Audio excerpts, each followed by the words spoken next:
Est-ce une ville de rêve ou un paradis artificiel? Avant d'entrer dans Las Vegas, les sentiments s'entrechoquent. Émerveillement devant cette cité qui brille, ou perplexité face à la célébration de l'argent, en plein milieu du désert. Voilà pourquoi au moment d'entamer leur visite, ces touristes français ne savent pas à quoi s'attendre. Heureusement, leur guide sait comment chasser les doutes. Emmanuel Vaugeois vit ici depuis 11 ans. Nous allons rentrer sur le fameux strip. Il fait 6,8 km de long. Vous y trouverez 18 des 25 plus grands hôtels au monde. Le strip, c'est le surnom de l'artère principale. Littéralement, la bande, le ruban.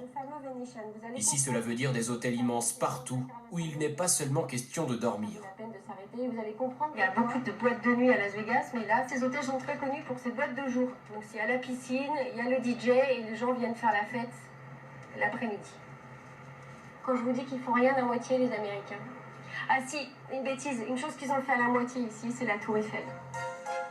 Oui, la Tour Eiffel aussi est à Las Vegas. Comme l'une des pyramides égyptiennes et l'Empire State Building de New York. Car ici, chaque hôtel a son thème et les décors se visitent.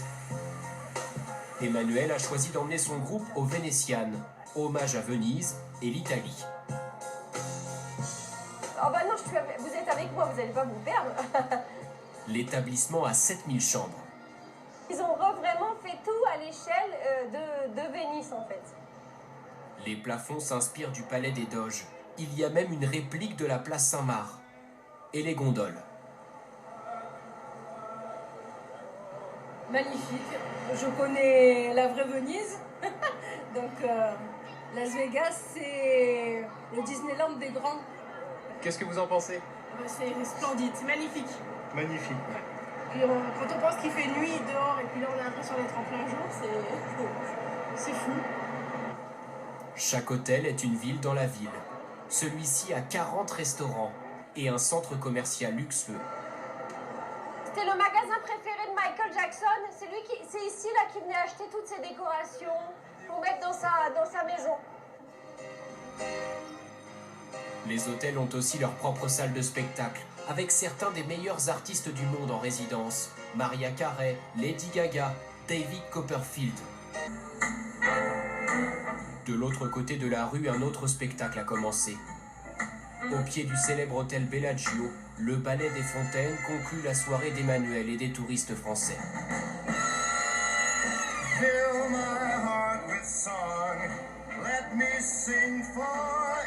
C'est féerique tout ça, c'est vrai, il faut le voir au moins une fois. La puissance de l'eau, t'as vu, il faut aller. Ah oui, non, mais c'est sûr, c'est féerique. Et chaque demi-heure, c'est une musique différente.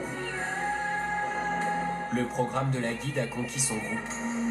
Souvent, les gens ont un peu ce regard un peu kitsch de Las Vegas, alors qu'en fait, non, ça peut être super chic. C'est du travail, c'est de l'architecture, c'est des millions de dollars. Enfin, l'argent qui est mis là-dedans, c'est énorme, quoi. Donc c'est ça que j'essaye de leur montrer aux gens. Les touristes quittent Las Vegas après une visite express d'une soirée seulement. Et comme pour les saluer, la Tour Eiffel illumine un étonnant quartier français que nous découvrirons demain.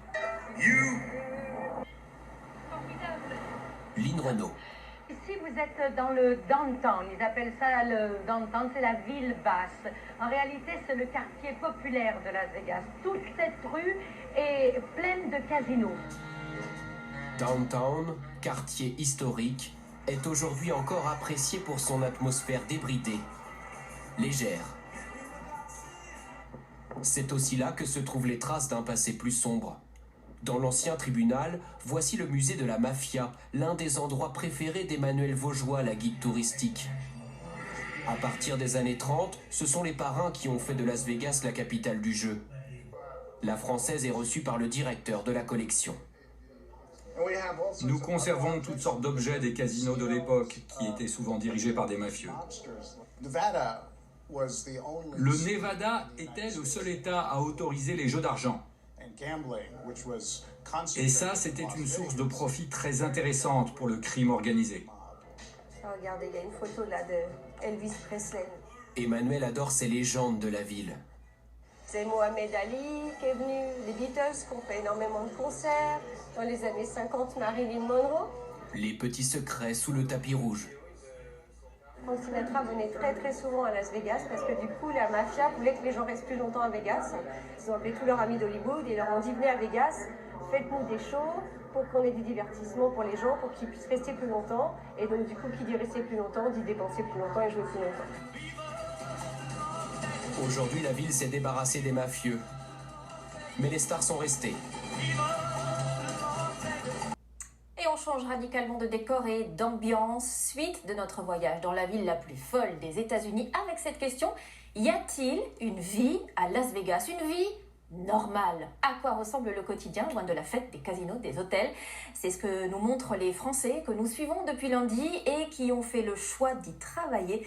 C'est toujours avec Mathieu Boisseau, Lou Cricorian et Harold Rox.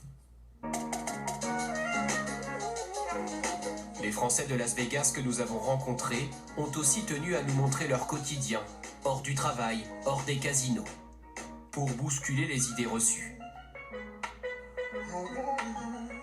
À 15 km du centre, Emmanuel, la guide touristique, a trouvé un lotissement calme et des prix de l'immobilier moins chers que dans n'importe quelle ville moyenne de France.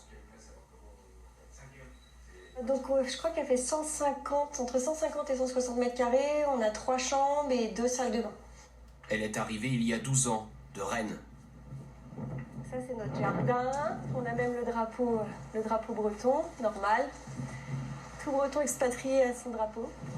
Elle a suivi son mari Otto, acrobate à roller, un Colombien.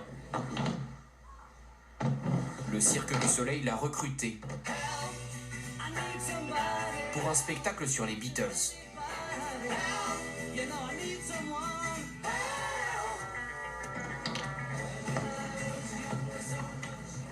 Je fais 2 shows par jour, 5 fois par semaine. Le premier show c'est à 7h, deuxième à 9h30. Le couple n'aurait jamais pensé se sentir aussi bien à Las Vegas. Il y a même fondé une famille. Moi j'imaginais les casinos. Je voyais que ça et en fait je pensais qu'il y avait surtout rien à faire à Vegas. Et non en fait c'est une ville hyper agréable à vivre. On a l'impression un peu d'être dans la campagne mais en même temps on est à 5 minutes des centres commerciaux, on est à 5 minutes du cinéma, on a plein de restaurants à côté. On se prend jamais la tête sur l'heure parce que tout est ouvert tout le temps.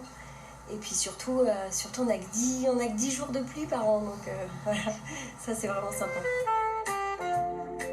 Emmanuel s'est aussi prise de passion pour l'histoire d'une ville de légende. Entre âge d'or et zone d'ombre, entre stars comme Frank Sinatra et parrain de la mafia. Les Français de Las Vegas que nous avons suivis cette semaine se sont pris de passion pour cette ville et son caractère inimitable. Toujours plus et parfois trop, une incarnation du rêve américain à son paroxysme.